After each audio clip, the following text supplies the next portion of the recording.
ใจโจแก้วเพลี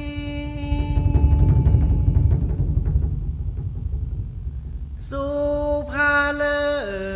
กกะเสมสีผ่องแผ้วปัจจามิตรจุงลานิปังปายไปเนินไพญาจุงกาดแก้วเลิศแล้วเจียงคาน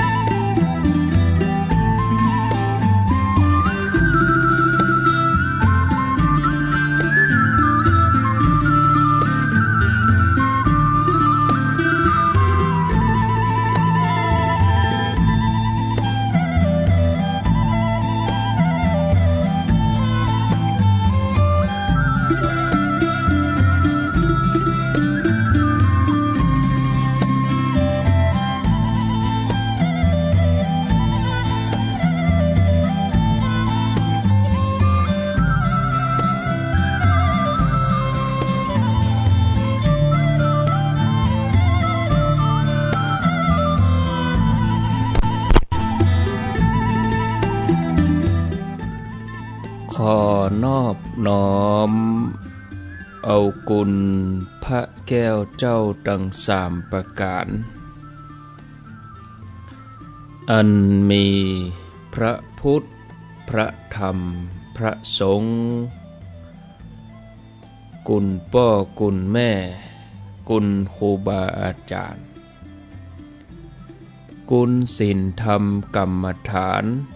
จงมาปกห่มรักษาครูบาอาจารย์พระเจ้าพระสงฆ์ทุกรูปปกห่มรักษาบ่ออกไม่ออกศรัทธาตั้นสาธุชนคนดีผู้สนใจใฝ่ในธรรมทุกท่านขอถวายความเคารพแสดงความนับถือพระมหาเถระพระเถรานุเถระเจ้าคณะพระสังฆาธิการครูบาอาจารย์เจ้าที่เปิดวิทยุฟังอยู่เวลานี้จุตนจุองค์เจริญปอนศรัทธาญาติโยมท่านสาธุชนทุกคนทุกท่านที่เปิดวิทยุฟังอยู่ที่บ้านที่จองที่หอที่เฮือนได้เวลาแล้วเนอได้เวลาแล้วตึงเวลาแล้วได้เวลาสำหรับการรับฟังธรรมะ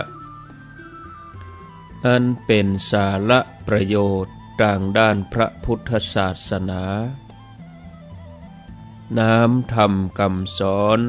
ขององค์สมเด็จพระชินวรสัมมาสัมพุทธเจ้าได้มาปะมาพบมาอูมาเล่าสู่บรรดาพ่อแม่พี่น้องพ่อออกแม่ออกศรัทธาตั้นสาธุชนคนดีทั้งหลายแล้วไผที่ยังบ่ลุกก็ลุกมาได้แล้วเน้อลุกมาได้แล้วตื่นมาได้แล้วญาติโยมท่านทั้งหลายหลับลุกเจ้ากินพักตังปายหลับลุกขวายกินพักตังเกาลุกเจ้าได้หลายลุกขวายได้น้อยหลับลุกเจ้าเป็นเจ้าตังหลายหลับลุกขวาย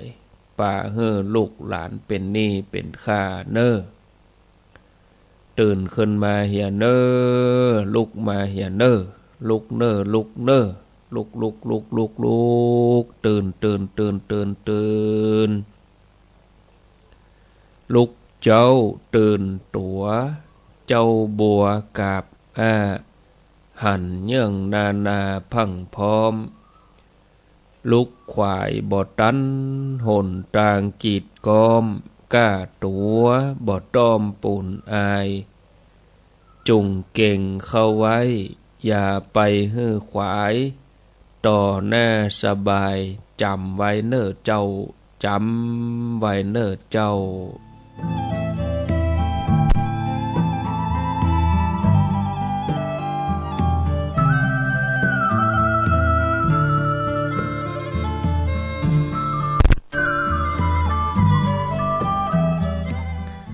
อรุณสวัสดิ์ธรรมสวัสดีสวัสดียามเจ้าศรัทธาญาติโยมท่านผู้ฟังยินดีต้อนรับเข้าสู่รุ่งอรุณวันใหม่ปะกันเจ้านี้เป็นเจ้าของวันการวันอังคารที่16เดือนมีนาคมพุทธศักราช2564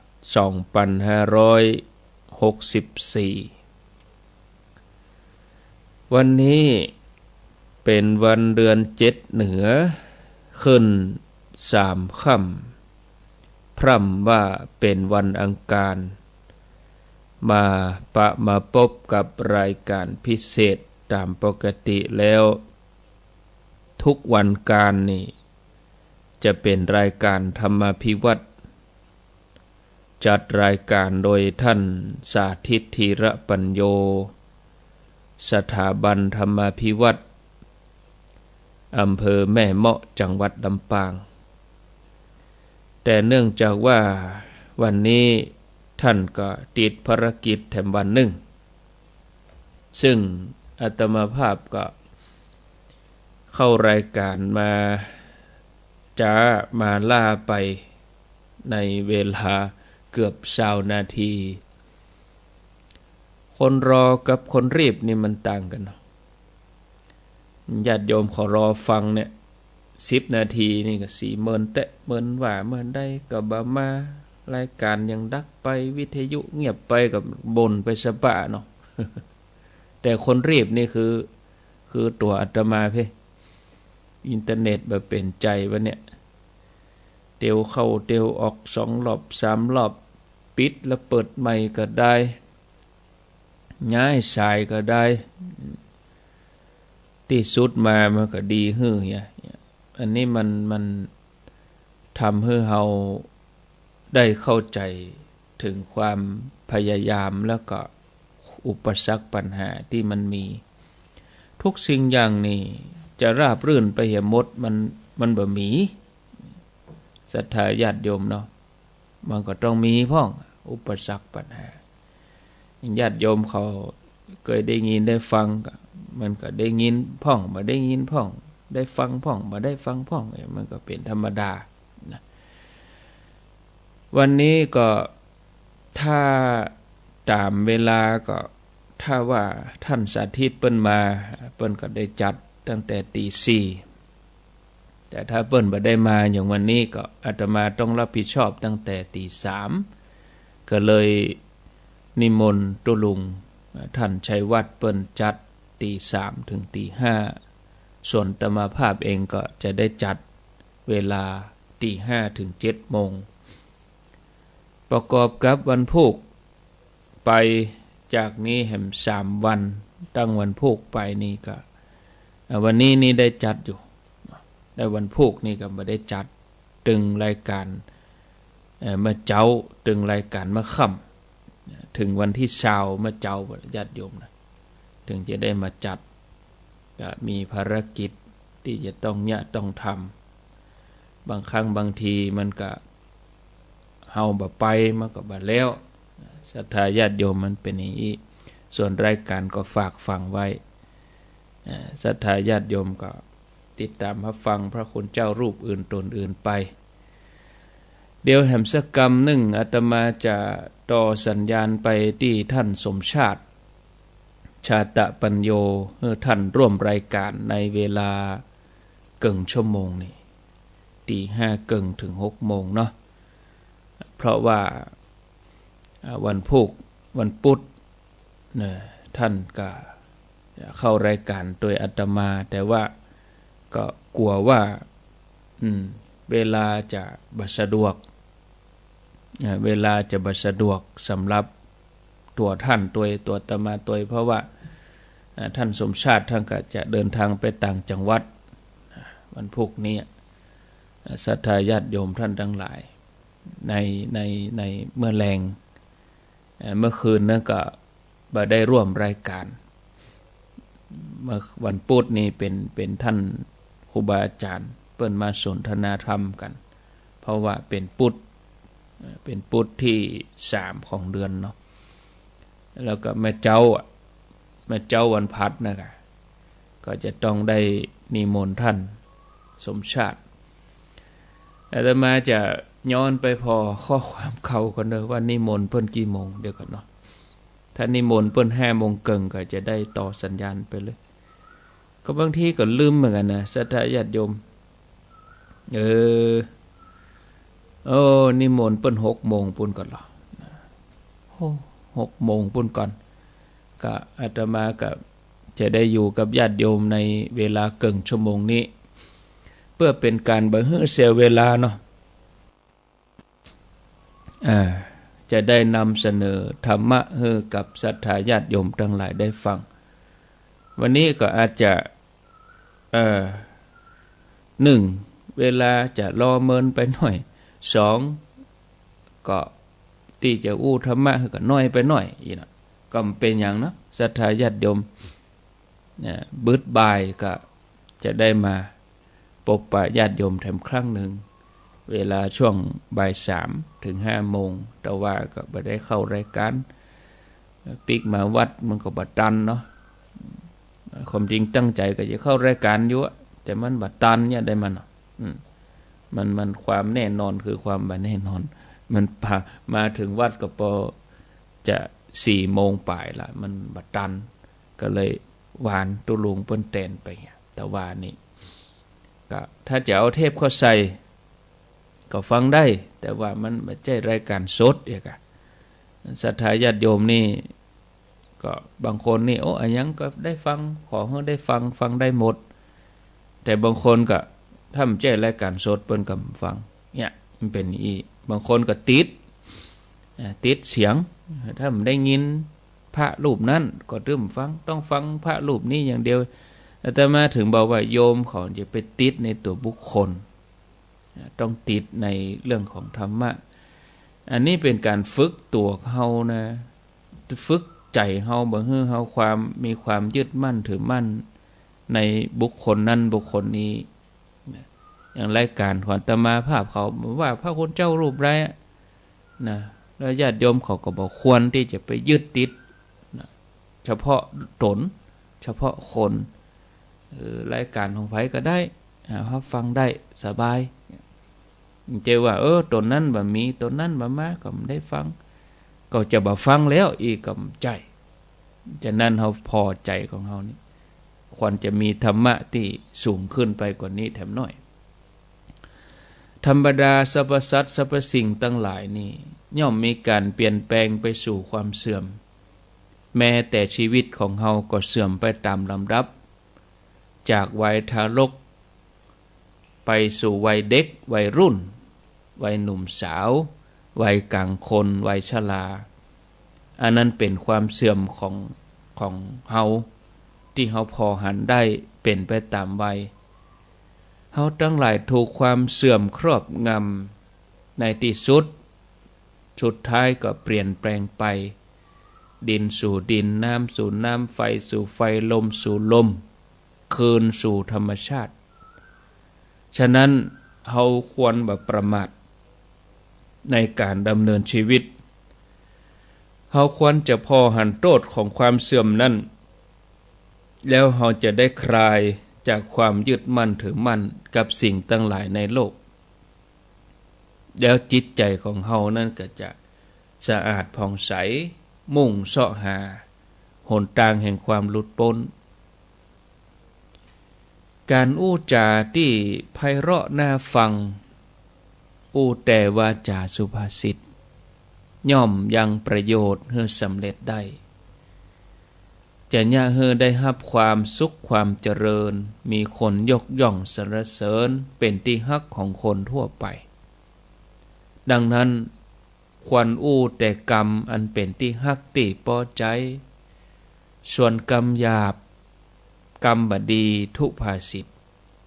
ก็จะทำให้เดือดร้อนถูกตำหนิก็ควรจะงดเว้น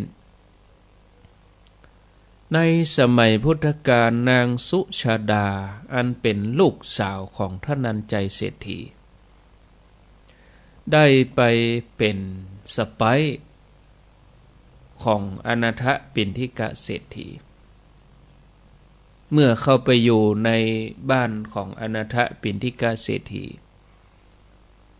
ก็เกิดว่าตัวเองมาจากตระกูลมั่งมีมาจากตระกูลเศรษฐีมั่งคั่งก็เลยมีความเป็นอัตตาสูงมีความถือตัว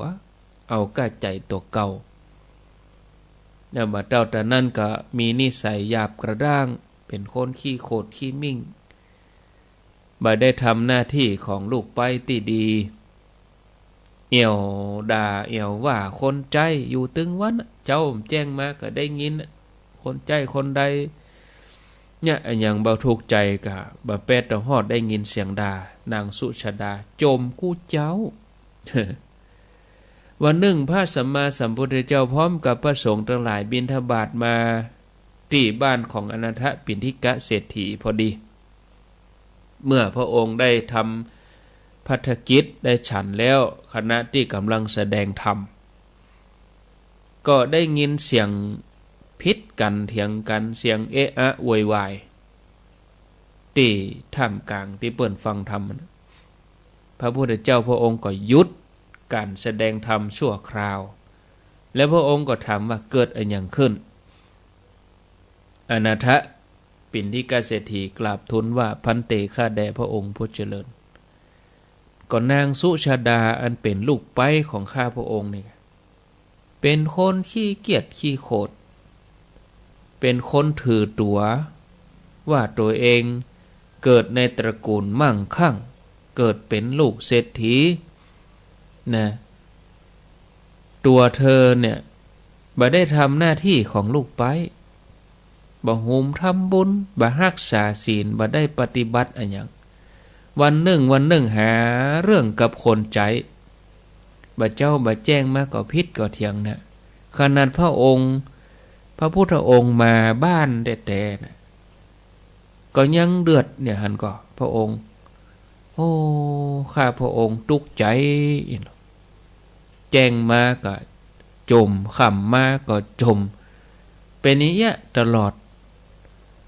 ขอพระองค์โปรดสั่งสอนกำเตอะอีนะศรัทธาญาติโยมพระพุทธเจ้าพระองค์ก็ตรัสคือห้องนางสุชาดาเข้ามาแล้วก็ถามว่านางสุชาดาภรรยาเนี่ยมีอยู่7 อย่างเธอจะเป็นภรรยาประเภทไหนนางสุชาดากราบทูลพุทธเจ้าข้าแด่พระองค์ผู้เจริญหม่อมฉันบ่ฮู้ความหมายที่พระองค์ตรัสภรรยา7 หมู่7 พวกเป็นอย่างใดบ่ฮู้ความหมายขอพระองค์โปรดขยายความนั้นกรรมขออนุญาตจามก่อนเด้อญาติโยมเด้อโอ้จามแล้วเสียงเปลี่ยนนะโอ้ญาติโยมทั้งหลาย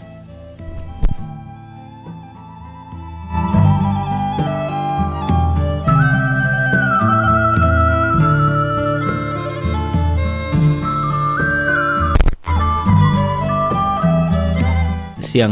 เปลี่ยนตั้งแต่เข้ารายการแล้วเนาะก็ขออภัยอากาศมันเปลี่ยนไปเปลี่ยนมาเนี่ยแม่เจ้านี่หนาวเนี่ยญาติโยมทั้งหลาย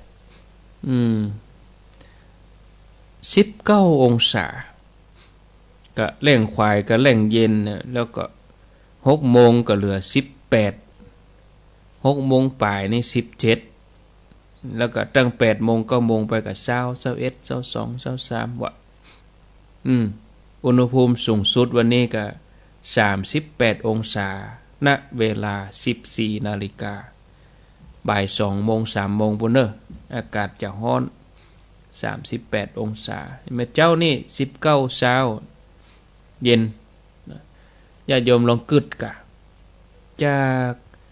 จาก18ไป38อ่ะดอก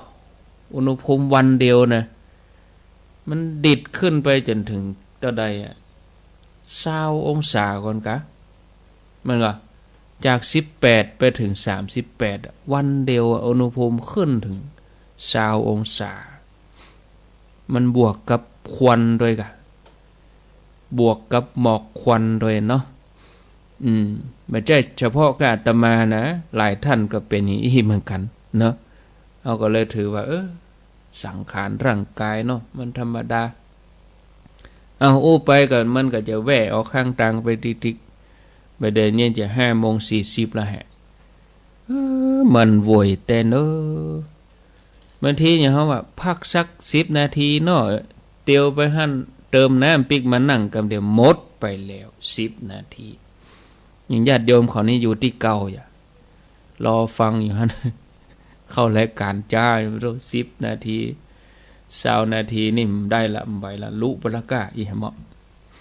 ว่าไปสปะก็แล้วแต่เนาะที่สุดมาเขาก็เข้าใจความเกิดขึ้นตั้งอยู่ต่อไปมื้อนี้มาต่อพระพุทธเจ้าว่าสุชาดาเฮ้ยเนาะภรรยานี่นะ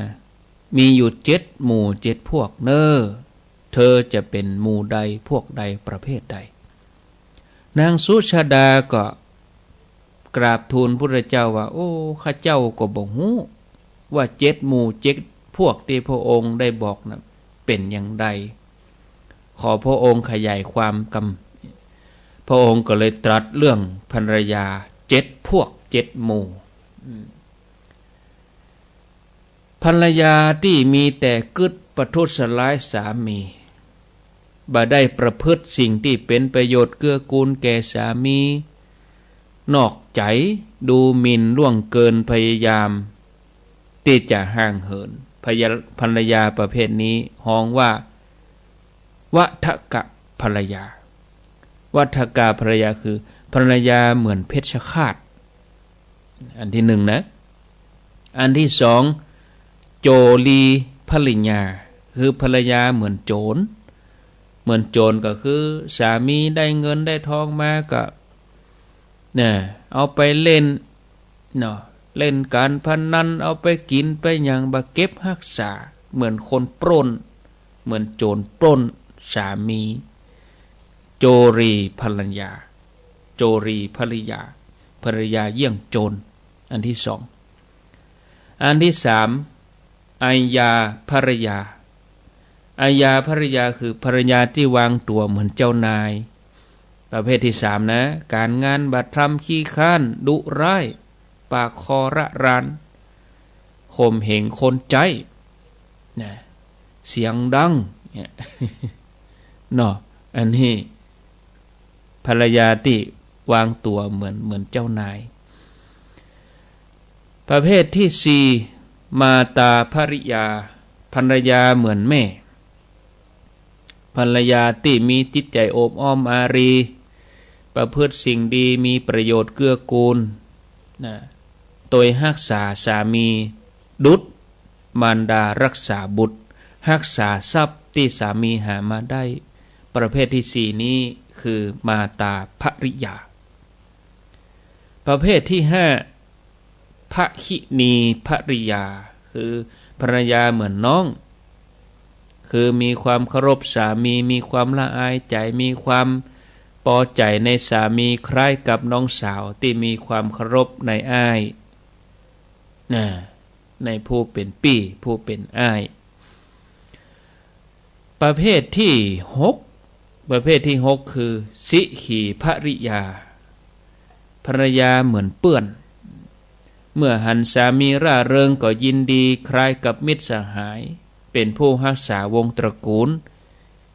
ประพฤติวัดปฏิบัติต่อสามีในทางที่ดีเหมือนเปื้อนที่มีความซื่อสัตย์จริงใจสิขีภริยาประเภทสุดท้ายประเภทที่7ตาสีภริยาคือภรรยาเหมือนทาสภรรยาลักษณะนี้เป็นคนที่อู้น้อยเป็นคนบ่ขี้โคตรแต่จะถูกสามีเนี่ยรังแกตลอด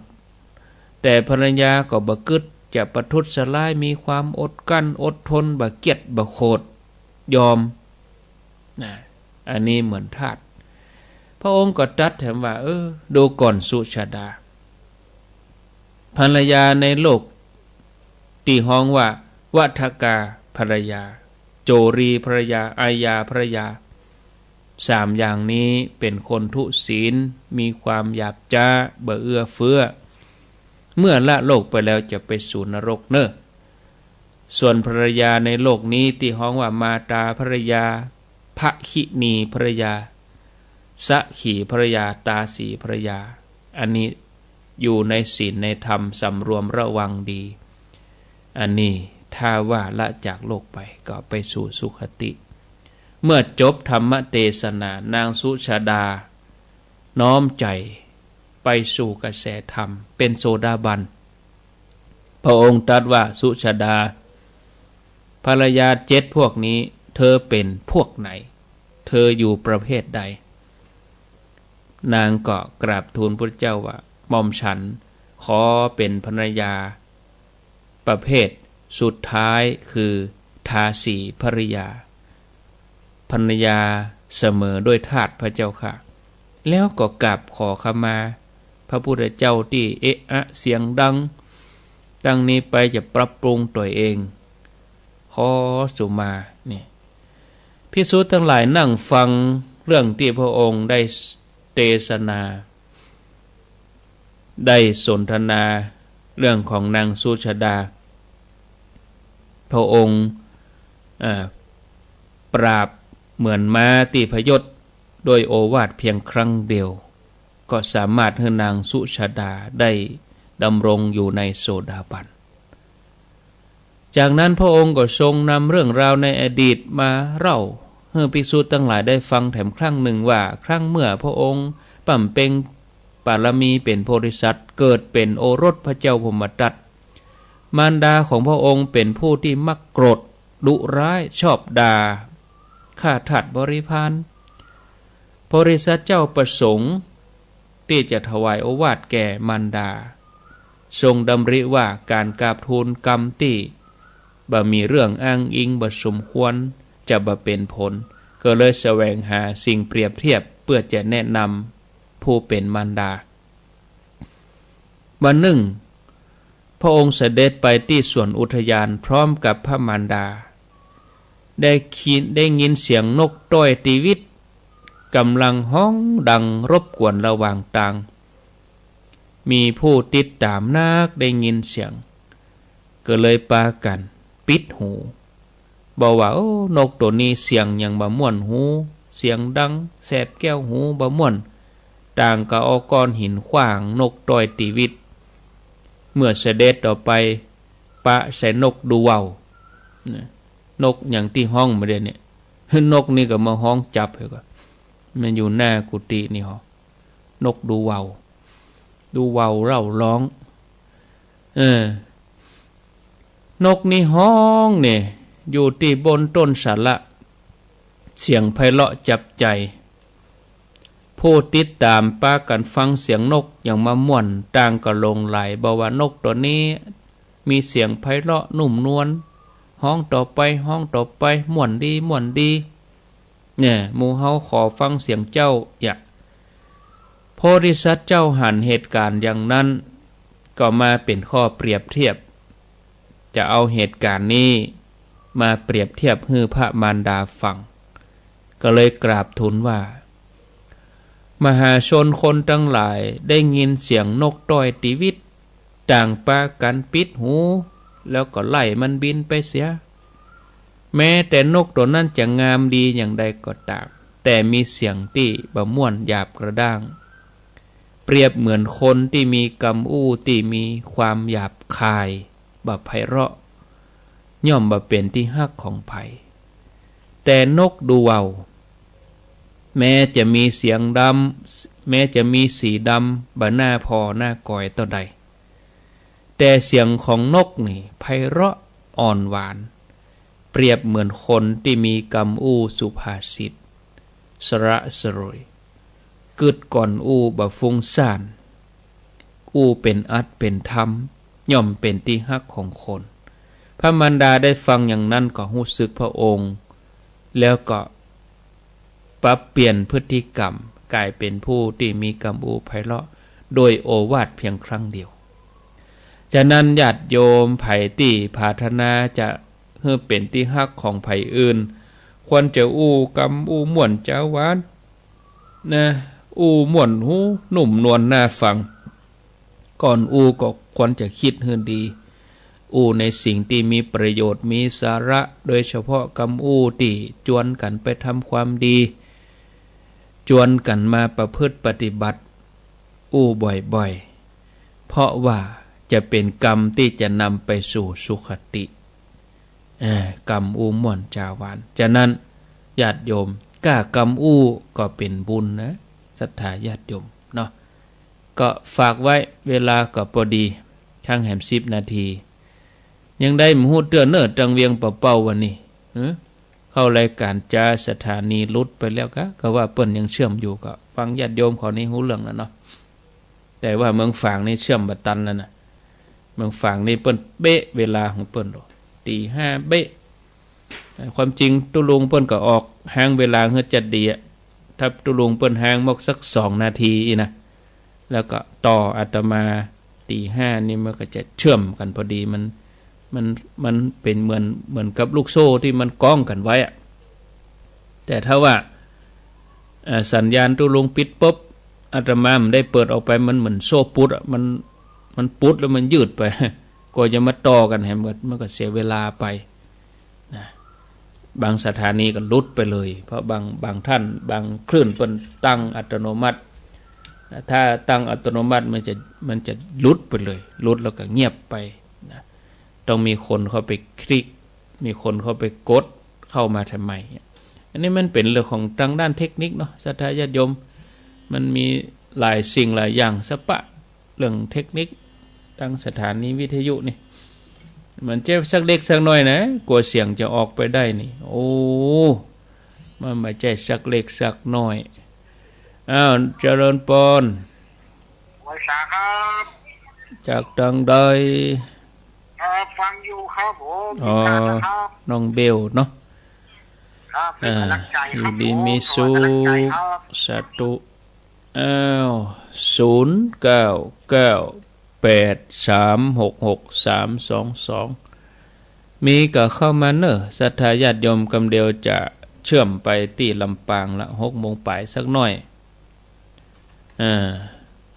จะได้เชื่อมสัญญาณไปที่ลำปางที่ท่านสมชาติปุ่นชดเชยก่อนเวลาเพราะว่าวันพัดนี่อาตมาได้อยู่เปิ้นก็บ่ได้เข้ารายการพุทธพัดสุขก็คงจะฟัง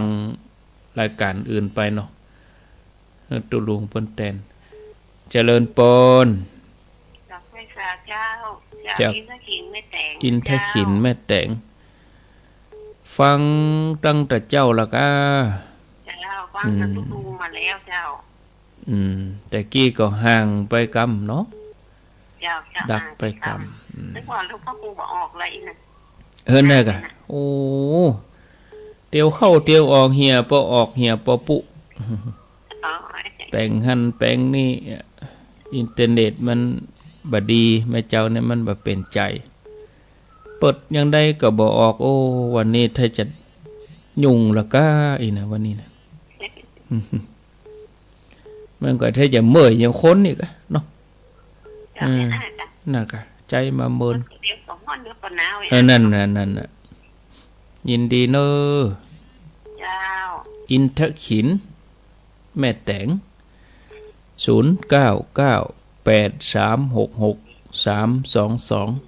เจริญปอนเจริญปอนติดแล้วเนอไว้สาเลยสายใหม่มาเจริญปอน กาไฟสาเจ้าท่าน จากดังใด ท่านอยู่นะเจ้าสันกำแพงเจ้า สันกำแพงตำบลหยาง ค่ะตำบลไซมูลค่ะ ตำบลไซมูล ค่ะ ได้ยินทีก็ ได้ยินทีชัดเจนเจ้า 104นี่นะ ค่ะคือไม่ทีค่ะ อยู่ดีมีสุขเนอ ค่ะ อยู่ดีมีสุขแปลงใจจุ่มเนอะเนาะเจริญปอน ไหว้สาเจ้าท่านพระครู มันจะได้ นางสุสดานี่นิสัยดีด่ะเกิดเป็นลูกคนรวยอันใดนะ มีความท่านนงตัวนะ อันได้กระดาเพิ่นไปสภาเนาะมันคิดว่ามันรวยเลยก็คำชี้มันน่ะขนาดพระพุทธเจ้ามาอันใดแต่ยังผิดกันอยู่นี่นะ ก็ใครด่าอวดเปิ้นกะ พ่องมันมีหรอยิ่งคนหลายแต่ใดมันขึ้นแน่ด่าดังขึ้นแหมหน่อย ไปที่คนร้ายด่าเพิ่นนั่นน่ะนั่นโอดแปะเพิ่นค่ะชัดเจนนี่นะเจ้า อยู่ดี ไว้ มี ใจ สุ เจ้า ขต่อไป เจริญปอน ครับผมท่านพระครูครับ อันนี้อยู่ที่เมืองลีอยู่ที่เมืองลีหืม รู้จักเสียงผมอยู่นะครับ ฮู้จักกะ ไม่เคยเลย งอยาไซเมืองลีอ่ะ ครับ พอ ฟัง พระ ชัด ครู ดี มัวหลีกกังวานนั่งว่างฟังกุศลตัวองค์นะครับ ยินดีเนอะ หรือผมก็ใกล้เจอเป็นใกล้งั้นกับแข้งครับขา โอ้ มันแย่งกันได้เลยผม มันอย่าได้มัน งวดเนี่ยครับ อดทนเอา ลำบกลำบนแกะว่าท่านพระครู อดทนเอาเนอะ อยู่กับธรรมะ ปัญหาเรื่อยแล้วท่านพระครู ตอบมาตัน เวลาปอ วันจันทร์ เอาไว้วันพุธ สสดีครับ ไว้วันพุธ ถ้าคุยดีสบายเลยมีความสุขความเจริญ สา นะค ธุ รับ สาธุเจริญปอน มาจากแกนเจ้า จากที่ไหน เราบอกฝากไม่วางนะเจ้า เราประฝางเนาะ เจ้า ฟังชัดดีกะ เจ้าชัดเจนดีเจ้า อยู่ดี ฟัง มี แต่ สุข ตั้งแต่ตู้ยองมาเลย โอ้บุญกรรมบุญจู เจริญปอน ครับนมัสการครับ โอ้พระอาจารย์นิพนธ์นะครับ ผมเห็นเขาเขียนว่าอย่างภรรยาเป็นบ่อเกิดแห่งความพิการและความตายนะครับหมายความว่าไงครับขอบคุณครับ แล้วก็อธิบายในเวลาที่ปอเนาะ ครับผม ใช่มันก็มองได้หลายมุม ภรรยาเป็นบ่อเกิดแห่งความตายเกิดก็คือถ้าอยู่ด้วยกันก็เกิดความฮักเกิดความอินดูสงสารเกิดความฮักกัน ตายก็คือตายไปจากความชั่วบางทีถ้าอยู่ด้วยกันดีนะบางทีมันกรรมกันเนาะ แต่ถ้าอยู่ด้วยกันบ่ดีก็เกิดก็คือเกิดพิษเกิดเถียงกันก็เนาะเกิดเรื่องเกิดราวเกิดความละหองละแหงกันบางทีก็มีเหรอหั่นข้าวอ่ะนะหึงกันไขว่กันอย่างนั้นอย่างอี้ก็ประทุษร้ายกัน เกิดความอาฆาตพยาบาทกันเฮียอย่ามีเนาะแล้วแต่สองมุมมองเจริญปอน ภาษาเจ้า จากดังใด นางคอยบะทองได้สะเก็ดเจ้า โดยสะเก็ดฟังชัดเจนดีเนาะ เจ้าชัดเจน โอ้ ดีเจ้า เปิ่นติดตามตลอดเนาะ เจ้า ยินดีนักๆเนอะ เจ้า อยู่ดีมี ครั สุ บ ข เจ้าเลยเจ้า สาธุสาธุเจริญปน ท่านพระครูฟัง อยู่ อยู่เน ที่ไหนจังใด บ้านกูขาวหินปีนตำบลหินปีนอำเภอเมืองจังหวัดลำพูน กูขาวอ๋อ ชัดเจน จกดีจกดีเวียงเป้าๆทำได้ยินนี่เจ้านี่เจริญปน แกะไว้สาเจ้าท่านพระครู จากจังใด หนองบัวสวัสดิ์เจ้า อ๋อได้ยินอยู่เนาะ